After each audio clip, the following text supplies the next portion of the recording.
Hello guys, આજનો નવો vlog શરૂ થાય છે. અમે અત્યારે અમે નીકળીએ છીએ થોડી વારમાં. અહીંયા અમારી 4 વ્હીલ આવી ગઈ છે અને અમે થોડી વારમાં અંદર એન્ટ્રી લઈ લીધી છે અને અત્યારે અમે જઈએ છીએ નાગવા બીચ પર. હેલો ગાઈઝ, તો અત્યારે અમે નાગવા બીચ પર ઉતરી ગયા છીએ અને અત્યારે હવે અમે બીચ તરફ જવાના છીએ.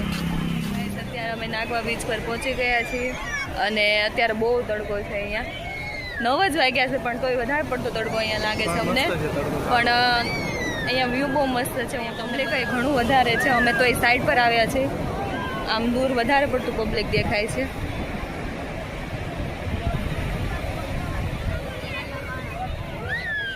તો ફાઇનલી ફ્રેન્ડ્સ, અમે લોકો અત્યારે નાગવા બીચ ઉપર આવી ગયા છે. નાગવા બીચનો લુક એટલો બધો મસ્ત ક્રિએટિવ છે કે તમને એવું જ ફીલ થશે કે તમે એકચ્યુઅલી ગોવામાં જ છો અત્યારે. અને આનો તમને હું એક નજારો બતાવી દઉં. હું અત્યારે મારી ફિયાન્સી સાથે છું, ઉર્વશી સાથે. અને અહીંયાનો નજારો બહુ સારો છે, મજા આવે એવું છે. તમે એકવાર અહીંયા આવો, વિઝિટ કરો દીવ, તો તમને બહુ મજા આવશે એવું છે. અહીંયા એટલું બધું પબ્લિક છે ને. અત્યારે સવારના લગભગ મારે જોવું પડશે કેટલા વાગ્યા છે. અત્યારે 9:50 થઈ જાય, સમજો એટલે 10 વાગી ગયા છે. અને નેચરલ લુક છે, બહુ મજા આવે એવું છે. ઉર્વશી, આપણે થોડુંક આગળ જઈએ. પપ્પાની મમ્મી ક્યાં ગયા? ચાલો, હાથ પકડી લો. ગુલાબી નહીં, ગુલાબી નહીં, બ્લુ દરિયો. ગુલાબી દરિયો નહીં, ગુલાબી ઠંડી હોય. ઠંડી નથી અત્યારે, ઓછી છે ઠંડી. દિવાળી પછી ભાઈ બીજના બીજા દિવસે આવ્યા છીએ અમે લોકો અહીંયા. સંકેત મારો સાળો છે, એને પૂછે કેવું લાગે છે. મસ્ત છે બધું. અહીંયા દીવ દરિયો છે પાછળ અમારી, એકવાર જોવો. બતાવ્યું જ બધાને અમે. દીવનો દરિયો જ બતાવ્યો છે.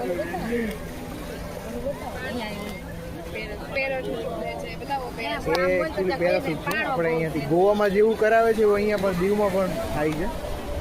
તમને કદાચ દેખાય કે ન દેખાય મને નથી આઈડિયા. ઝૂમિંગ નહીં દેખાય તમને અત્યારે વિડીયોમાં પ્રોપર. હું તમને લુકમાં પછી દેખાડીશ. પપ્પા આમે સારું છે એલી બાજુ. રૂમપાલને કેવું લાગે છે? અહીંયા રહી જાવ છે. રૂમપાલને અહીંયા નીકળીને અમે વયા જઈએ. તારે કંઈ કેવું છે? ના, અત્યારે હવે અમે આગળ જઈ રેડી થઈ ગઈ છે. અત્યારે અમારે ફોટો સેશન કરવાનું છે.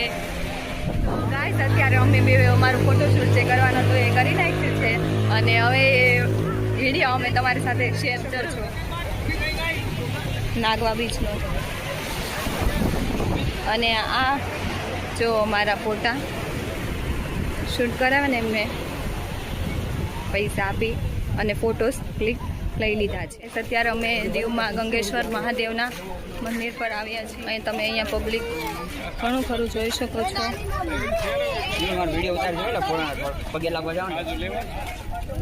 અને અમે અહીંયાથી થોડીક શોપિંગ કરી છે. બદામ લીધી છે બધા અમે બધા અહીંયાથી અને પિસ્તા લીધા છે.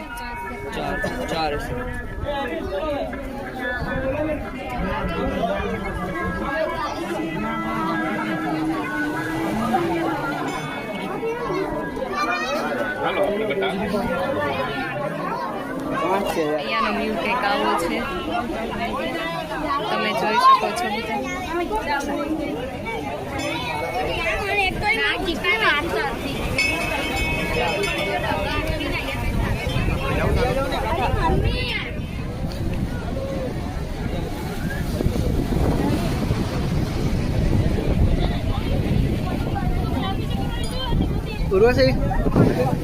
ઉર્વશી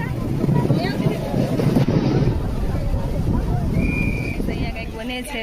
મંદિર બનતું હોય કે હું બનતું હોય કે અમને ખ્યાલ નથી, પણ અમે જ્યારે નેક્સ્ટ ટાઈમ આવશું ત્યાં સુધીમાં અહીંયા બની ગયું હોય છે. તો અમે નેક્સ્ટ ટાઈમ આવશું ત્યારે અમે કહીશું તમને કે અમે અત્યારે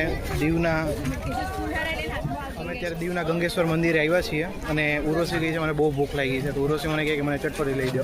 તો ઉર્વશીને મેં 4 ચટપટી લઈ દીધી. ઉર્વશી એકલી 4 ચટપટી ખાવાની છે. ના, હું એકલી નહીં ખાઉં, બધા ખાઉં. ના, ઉર્વશી એકલી જ ખાવાનું છે. જોઈ છે કે ઉર્વશી ખાય એમ છે કે એકલી નહીં ખાઉં, બધાને ખાવાની. ઓકે. હવે આગળ કંઈક અહીંયા બદામ છે ને બહુ સસ્તી મળે છે. સુરતમાં આપણે લેવા જઈએ ને તો આપણને 800 રૂપિયા કિલો મળે બદામ, અને અહીંયા 400 રૂપિયાની કિલો મળે છે. ઉર્વશી કેટલા કિલો લેવી છે? 2 કિલો. ઓકે, 2 કિલો ઓલરેડી અમે લઈ લીધી છે. હવે બીજી 2 કિલો લઈ લેશું.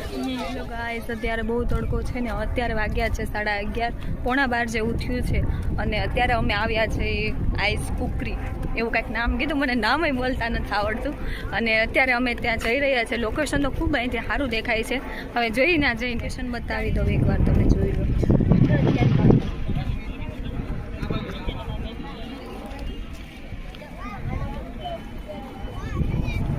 એ બધાને બહુ તડકો લાગે તો બધાએ ટોપીઓ પહેરી લીધી છે તો ગાઈસ અમને આ લોકેશન જોઈને બહુ ગમ્યું છે બહુ સારી જગ્યા છે તમે જ્યારે દીવ આવો ત્યારે આ જગ્યાએ જરૂર આવજો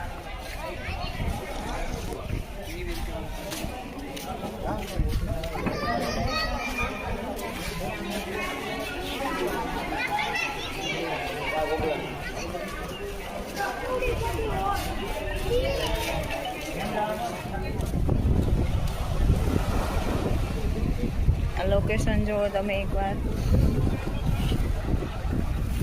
તમે દીવ આવો તો અહીંયા જરૂર આવજો એ કેવું પડે બહુ મસ્ત જગ્યા છે આનું નામ શું છે આઈનેસ કુકરી જો નામ મને આનું ભૂલાઈ જાય છે મારા ઘરે આઈનેસ કુકરી આનું નામ છે અહીંયા આવવાનું ભૂલતા નહીં અત્યારે અમે દીવના ચર્ચમાં આવ્યા છીએ ચર્ચ ફર્સ્ટ વાર હું ચર્ચમાં જવાની છું આઈ એમ સો એક્સાઇટેડ અમે હું પણ મારી લાઈફમાં ફર્સ્ટ ટાઈમ ચર્ચમાં જાઉં છું તો હું પણ બહુ એક્સાઇટેડ છું ઉર્વશી સાથે જવા માટે એવું બોલા તું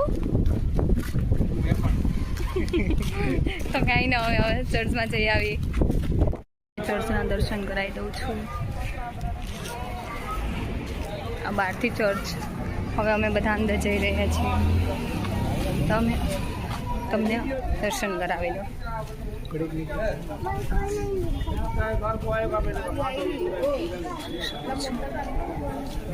અંદર જઈ આવ્યા છીએ અંદર ફોન એલાઉડ નહોતો એટલે અમે ફોન અંદર લઈને નહોતા ગયા અત્યારે અમે પાછા રિટર્ન બહાર આવી ગયા છીએ અને અત્યારે અમે બધા અહીંયા ઊભા છીએ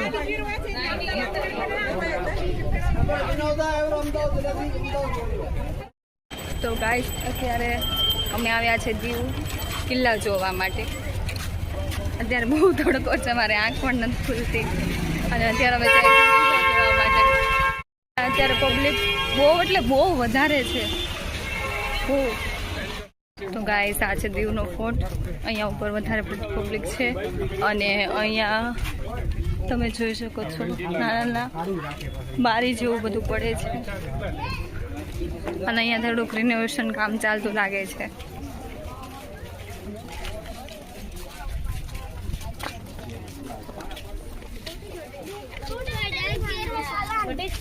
ત્યાં બેઠા અહીં હતી તો ખુશ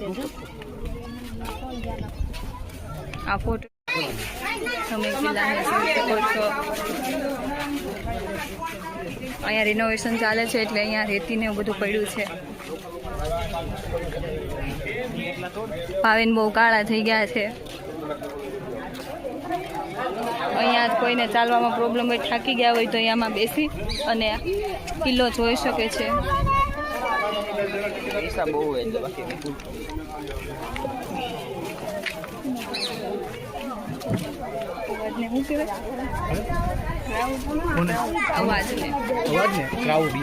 અહીંયા બહુ ક્રાઉડ છે બહુ બધા પબ્લિક છે ને એટલે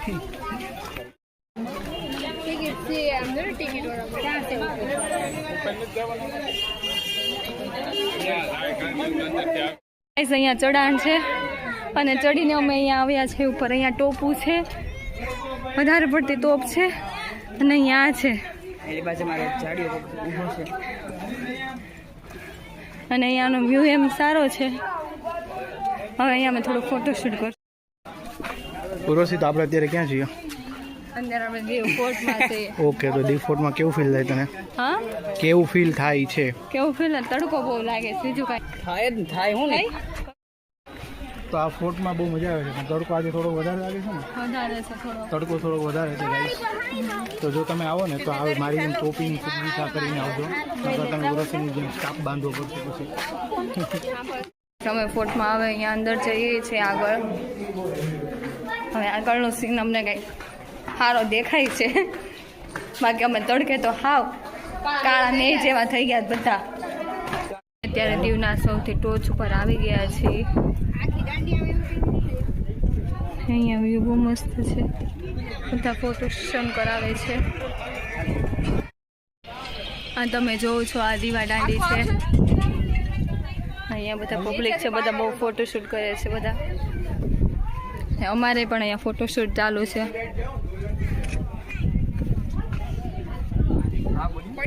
તો હેલો ગાઈસ, તો હવે અમે અત્યારે દીવથી રિટર્ન થઈ ગયા છીએ અને અત્યારે અમે જઈએ છીએ તુલસી શ્યામ. અત્યારે અમે અહીંયા જમવા માટે આવ્યા છીએ. જમીને સીધા તુલસી શ્યામ જાઉં એ હું તમને નવા બ્લોગમાં બતાવીશ.